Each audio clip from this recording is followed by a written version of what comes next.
What's going on, everybody? Today we're going to look at how I set up my sump for a saltwater aquarium.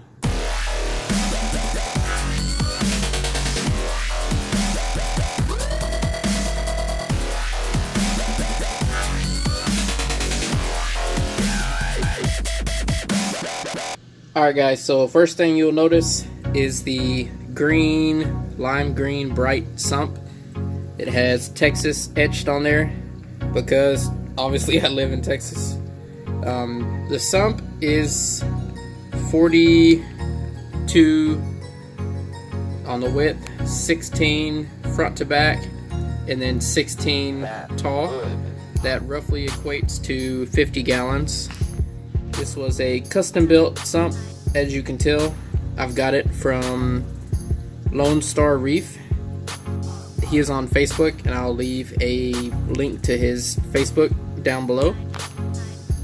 Second thing you want to notice here is my dosing pump is a cheap Jabo DP4 dosing pump, and I'm actually running the Triton method. You can see my Voss water containers there.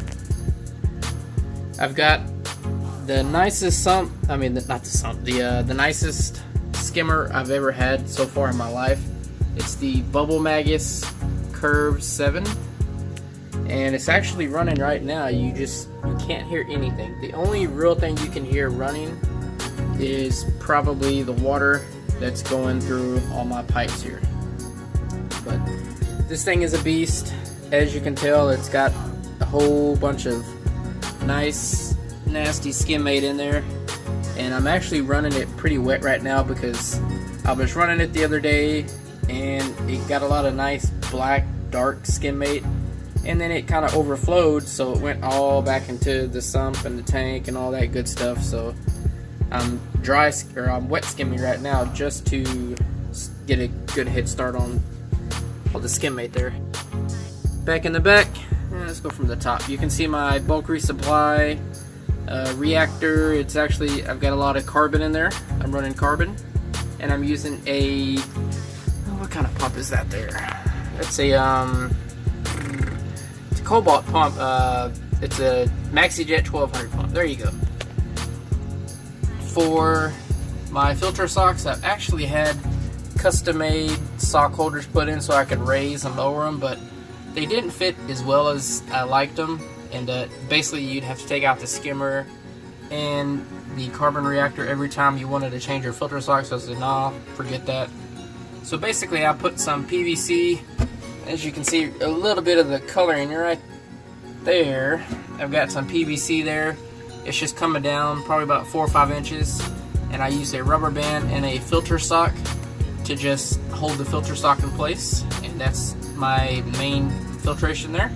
Catches all the detritus and everything from the tank, because I'll try to limit as much nasty stuff that I can in this chamber here, which there's some right there, but I've got to clean that up because I don't want it getting sucked into the skimmer, and I want the skimmer to be as efficient as possible.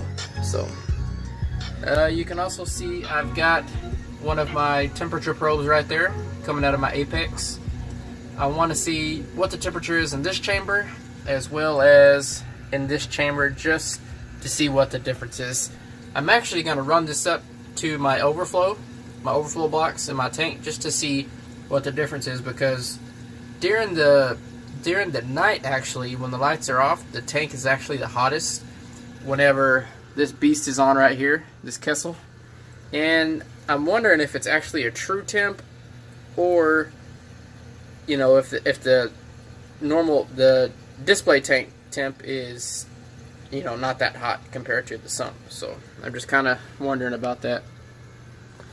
So let's start from the water comes in right here. I've got some Mylar foam stuff kind of holding everything in because I don't want the light to escape up to the top. You've got, these are 1-inch pipes. I've got 2 of them coming down. The main one obviously right there with the filter sock. This one is just a little bit higher to where my water level is, so it's kind of I got a double backup just in case. So this is one of the backups. And then the third pipe is right here. They go straight down. I've got it closed a little bit, but just enough to wake me up just in case something really bad happens. That's the highest. That's the highest pipe I got right there. That's like the extra backup. So hopefully it should never get to that point. And actually, I need to take this pipe off so I can actually hear it. But that's besides the point. So back to my dosing pump real quick. I'm running Triton right there. I've got all the hoses. The airline hoses ran to right before the last chamber where my return pump goes. And I've actually got that hard tubing there, or pipe, whatever you want to call it. It's a 1/2 inch, I believe. And that's just so I can put it in the little airline holder, because I don't want any of that hose or airline or hard tubing going into water and basically just draining out the contents of my dosing chemicals. My refugium is roughly 10 gallons, and it's chock full of Chaeto, grape callirpa, dragon's breath, which is all on the bottom. It's kind of getting outcompeted by the Chaeto. And I've got some red Grosserella. I don't necessarily know how to say that, but I always have trouble saying it. And you can get a little side view there. I've also got a lot of Stomotellas in here. This is not even probably 100th of them. Whenever the lights are off, they're all just along the side of the refugium there. And then when the light comes on, they all go down to the bottom, and I'm assuming under everything, because I guess they don't like all this light. But there's some, if I can zoom in, there's some callirpa there, you can see. And I've got a little Aptasia right there, but oh well, I'll get him. And it's super bright. Let's turn it out just a little bit. There we go. Yep. There is, kind of looked like a snakehead there for a minute, but that's just normal green hair algae or some kind of turf algae. Super bright. There are my probes. I've got a temperature probe on the left. I believe that's either a pH or a salinity probe. You know, the other two on the right there. And that's pretty much the fuge, down and dirty. It's really simple. Nothing really to it except for there's a whole bunch of algae. It's a really thick mat.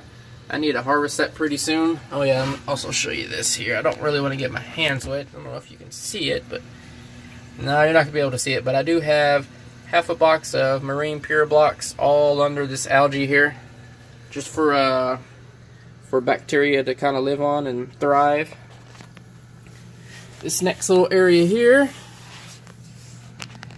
it's my bubble trap, and I keep my heater right here on the opposite side of the bubble trap.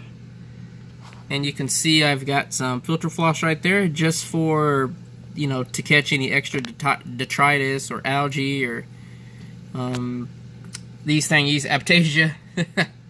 Got quite a lot of that stuff in here, but oh well. At least it's in the sump and not in the, well, I can't say that because it is in a display tank. But anyways, I keep a real tiny pump. I don't even know if this even draws any watts. You know, it might draw 1 or 2 watts, but it keeps the surface agitated there. So whenever my Triton doses, then it'll mix up really well. It'll go down below here, come right back up over this edge, drop down, and it'll hit my return pump and go all into the system and get mixed up very well. Let me move this stuff out of the way. And there's one component of my Apex. It is the ATK, or the auto top off kit. It's the sensor, and there's the hose that actually brings water into the system, fresh RODI water. This pipe right here comes from the return pump, and it brings water up into the display tank. Alrighty, so now let's look at this mess that is the wall. Alrighty, so the wall is pretty much where I keep all of my wires, my Apex, my controllers, the plugs, and all that good stuff. So this is the main Apex Junior head unit. It's run off a EB8. Basically all my plugs go into there. And this is the PM2. It's the salinity module. PM1 is the pH module. And you can see this is my return pump. It's the Jabo DCP 5000. I'll put a link to that video that I went over and unboxed it up on the top right hand corner. These are my two MP40s that I'm running. One of them I'm actually not running because I tried to switch out the board and I kind of was too heavy handed with it and I actually broke the board. And then the other is working perfectly.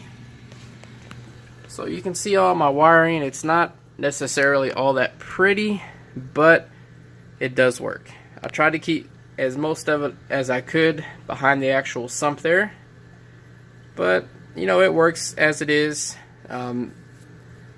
Everything's nice, it's neat, I know where everything is. It looks like a mess, but it's kind of a controlled chaos.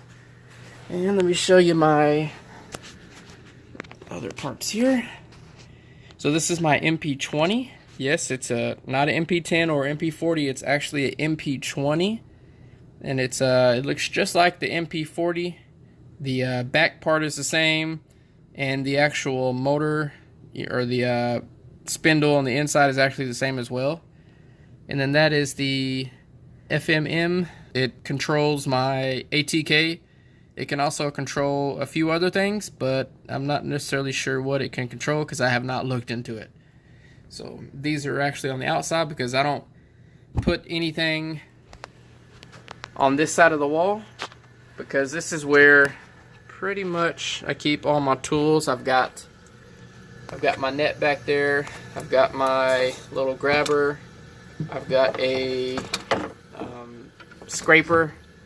It's got a felt piece to it, it's got a plastic piece, and it's got a metal piece, so I could get to really hard places back there in the sump that I can't get to or in the tank, like for instance the back glass of my display tank.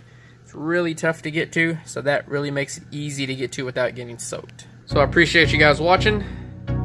Don't forget to sub, hit that little bell icon right next to the subscribe button. That way you can get notified anytime that I upload a video. Like the video if you liked it. If you want to get a custom t-shirt made by me, look in the description below, you can buy it, as well as all the gear that you've seen in the sump. You can buy that below in my description, as well as any other type of gear that I use in my tank, my lights, the Apex, whatever you need, it's down in the description. Thank you guys for watching. I'll see you next time.